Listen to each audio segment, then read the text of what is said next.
Good. Alright, now let's talk about color retention, yeah?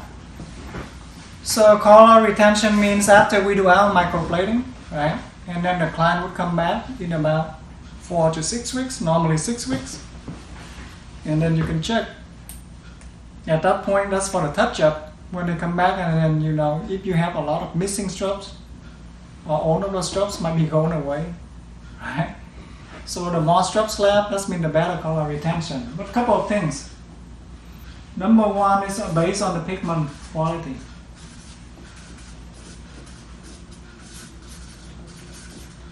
Yeah. It's based on the pigment quality. And this one here, there are some brands out there that you might want to look at, do some research, look at the pictures of people they post, but again, they might have some experience or they might have some very good techniques that, well, you have to pay in order for them to tell you. So a lot of stuff I learned by myself that I just try it by myself. I just try and see what works. Oh no, that's not working. So it takes a lot of time.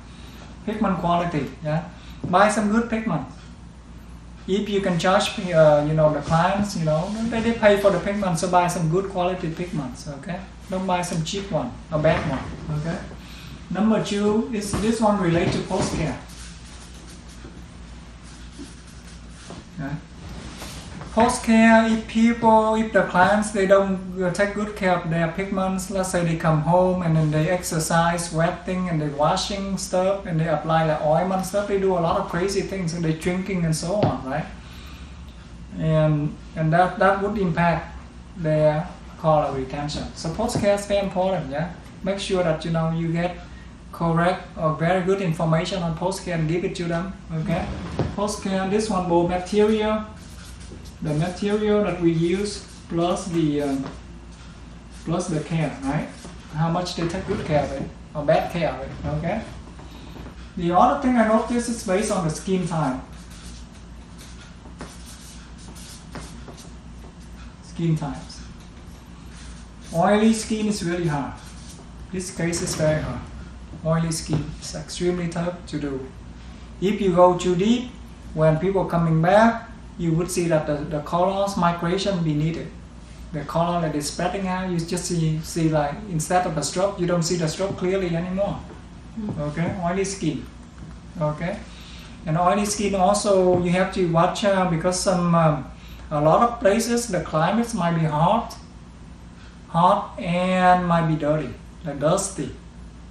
Like in a lot of places like Texas or El Paso, very windy, a lot of dirt. I don't know, any areas that a lot of wind and dirt and dry and dirt, and you have to watch out, right? You have to make sure that, you know, people keep clean and good care, otherwise they might get infection. Okay, so that's related to skin types. Okay, another one is on excessive bleeding.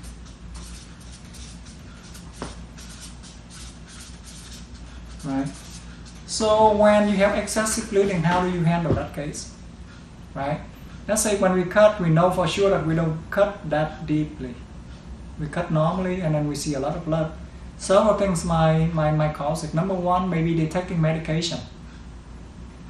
Like antibiotics, blood thinner, alcohol and so on. That's when when we do the consultation, you need to make sure to tell them, hey, at least a day or two before you come for the procedure, make sure no alcohol, no drug, and so on. But like essential drugs to take care of their, their sickness or their medical conditions, that's one we have no say.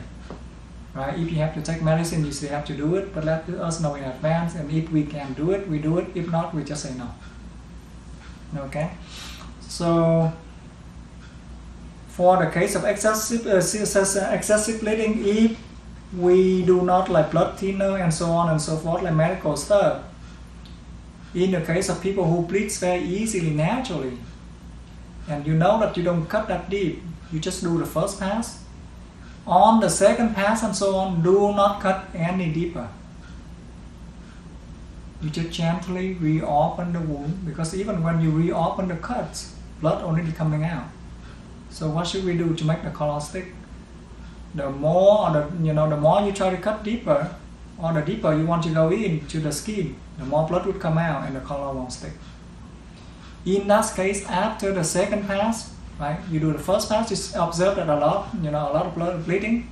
Second pass, fill out all the missing ones, extend all the ones that are too short, reopen the good ones, gently reopen the good one, apply pigments at the end. 5 minutes, apply more pigments on top, and I'm saying apply the pigments on top of the first one. 5 minutes later or 10 minutes later, apply more pigments on top. You don't wipe off the pigment, you just leave the pigment there. Apply, and wait, and wait.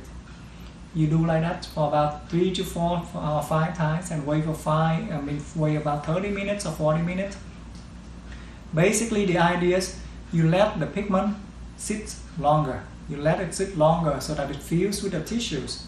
So in the case of excessive bleeding, it takes more time and more application of pigments without cutting deeper, and that would make the pigment stick.